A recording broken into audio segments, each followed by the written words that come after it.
Jaya Radha Madhava Punya Vihari.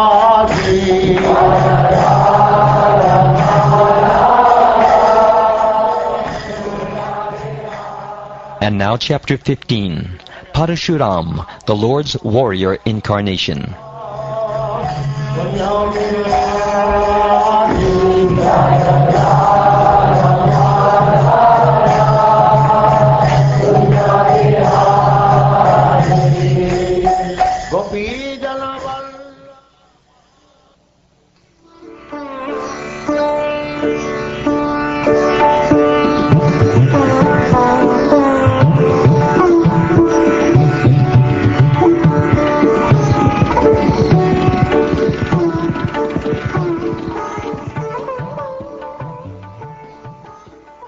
Shukdev Goswami continued, O King Pariksit, from the womb of Urvashi, 6 sons were generated by Pururava.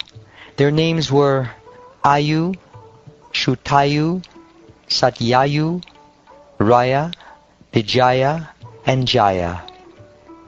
The son of Shutayu was Vasuman. The son of Satyayu, Shrutanjaya. The son of Raya, Eka. The son of Jaya, Amita. And the son of Vijaya, Bhima. The son of Bhima was Kanchana. The son of Kanchana was Hutraka. And the son of Hutraka was Janu, who drank all the water of the Ganges in one sip. The son of Janu was Puru. The son of Puru was Balaka. The son of Balaka was Ajika. And the son of Ajika was Kusha. Kusha had 4 sons named Kushambu, Tanaya, Vasu, and Kushanaba. The son of Kushambu was Gadi. King Gadi had a daughter named Satyavati, whom a Brahmin sage named Richika requested from the king to be his wife. King Gadi, however, regarded Richika as an unfit husband for his daughter, and therefore he told the Brahmin, My dear sir, I belong to the dynasty of Kusha. Because we are aristocratic Kshatriyas, you have to give some dowry for my daughter. Therefore, bring at least 1,000 horses, each as brilliant as moonshine, and each having 1 black ear, whether right or left. When King Gadi made this demand, the great sage Richika could understand the king's mind. Therefore, he went to the demigod Varuna and brought from him the 1,000 horses that Gadi had demanded. After delivering the horses, the sage married the king's beautiful daughter. Thereafter, Richika Muni's wife and mother-in-law, each desiring a son, requested the Muni to prepare an oblation. Thus Richika Muni prepared 1 oblation for his wife with the Brahmin mantra, and another for his mother-in-law with the Kshatriya mantra. Then he went out to bathe. Meanwhile, because Satyavati's mother thought that the oblation prepared for her daughter, Richika's wife, must be better, she asked her daughter for that oblation. Satyavati therefore gave her own oblation to her mother and ate her mother's oblation herself. When the great sage Richika returned home from bathing and understood what had happened in his absence, he said to his wife, Satyavati, You have done a great wrong. Your son will be a fierce Kshatriya, able to punish everyone, and your brother will be a learned scholar in spiritual science. Satyavati, however, pacified Richika Muni with peaceful words and requested that her son not be like a fierce Kshatriya. Richika Muni replied, Then your grandson will be of a Kshatriya spirit. Thus Jamadagni was born as the son of Satyavati. Satyavati later became the sacred river Kaushiki to purify the entire world, and her son Jamadagni married Renuka, the daughter of Renu. By the semen of Jamadagni, many sons, headed by Vasuman, were born from the womb of Renuka. The youngest of them was named Ram or Parashuram. Learned scholars accept this Parashuram as the celebrated incarnation of Vasudeva, who annihilated the dynasty of Kartavirya. Parashuram killed all the Kshatriyas on earth 21 times. When the royal dynasty, being excessively proud because of the material modes of passion and ignorance, became irreligious, and ceased to care for the laws enacted by the Brahmins, Parashuram killed them. Although their offense was not very severe, he killed them to lessen the burden of the world.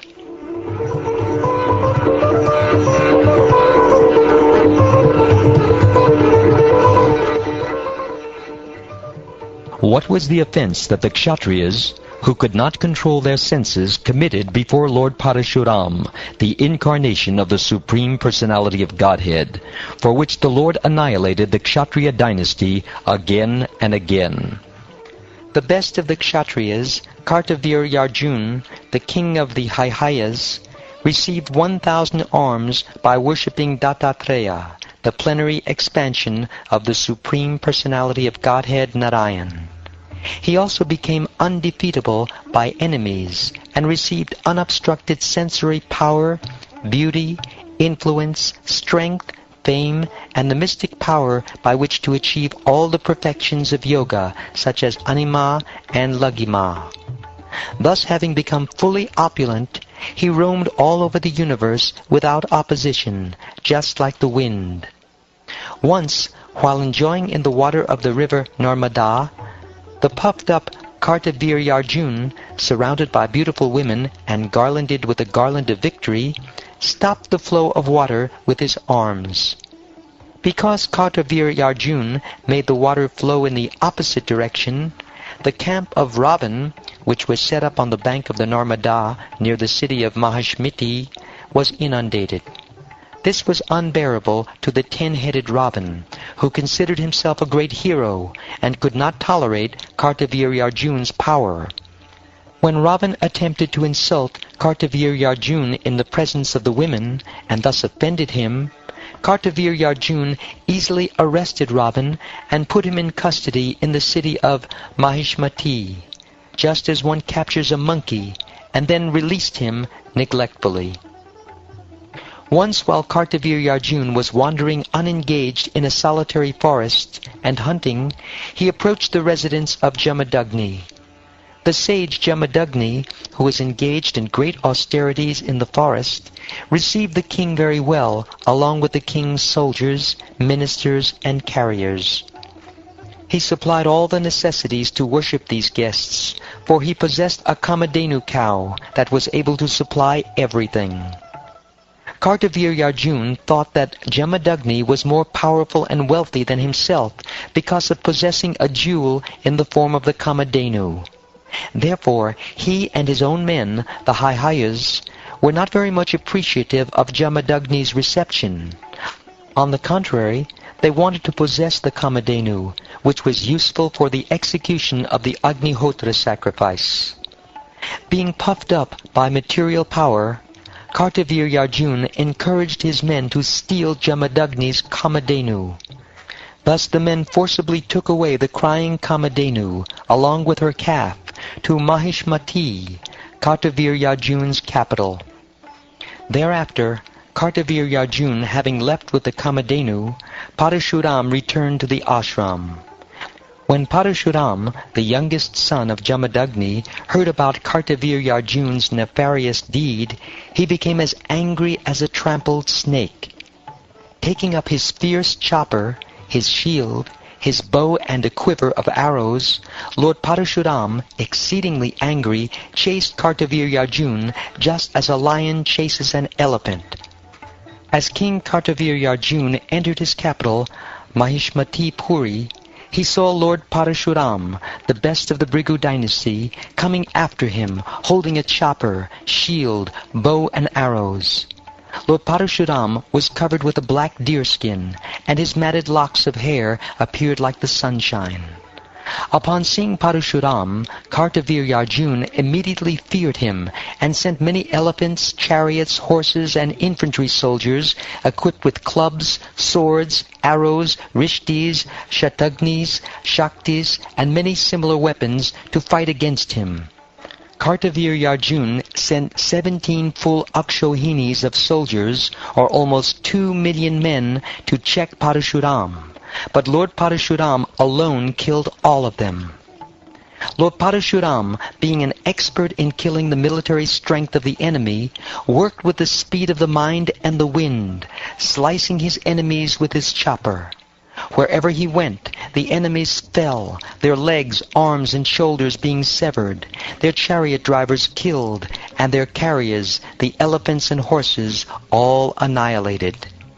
By manipulating his axe and arrows, Lord Parashuram cut to pieces the shields, flags, bows, and bodies of Kartavirya's soldiers, who fell on the battlefield, muddying the ground with their blood. Seeing these reverses, Kartavirya, infuriated, rushed to the battlefield. Then Kartavirya, with his 1,000 arms, simultaneously fixed arrows on 500 bows to kill Lord Parashuram. But Lord Parashuram, the best of fighters, released enough arrows with only one bow to cut to pieces immediately all the arrows and bows in the hands of Kartavirya. When his arrows were cut to pieces, Kartavirya uprooted many trees and hills with his own hands, and again rushed strongly toward Lord Parashuram to kill him. But Parashuram then used his axe with great force to cut off Kartavirya's arms, just as one might lop off the hoods of a serpent. Thereafter, Parashuram cut off like a mountain peak the head of Kartavirya, who had already lost his arms. When Kartavirya's 10,000 sons saw their father killed, they all fled in fear. Then Parashuram, having killed the enemy, released the Kamadhenu, which had undergone great suffering, and brought it back with its calf to his residence, where he gave it to his father, Jamadagni.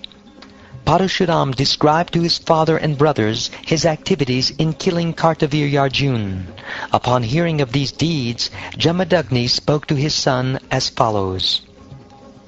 O great hero, my dear son Parashuram, you have unnecessarily killed the king, who is supposed to be the embodiment of all the demigods. Thus you have committed a sin. My dear son, we are all Brahmins, and have become worshipful for the people in general because of our quality of forgiveness. It is because of this quality that Lord Brahma, the supreme spiritual master of this universe, has achieved his post. The duty of a Brahmin is to culture the quality of forgiveness, which is illuminating like the sun. The Supreme Personality of Godhead, Hari, is pleased with those who are forgiving. My dear son, killing a king who is an emperor is more severely sinful than killing a Brahmin. But now, if you become Krishna conscious and worship the holy places, you can atone for this great sin.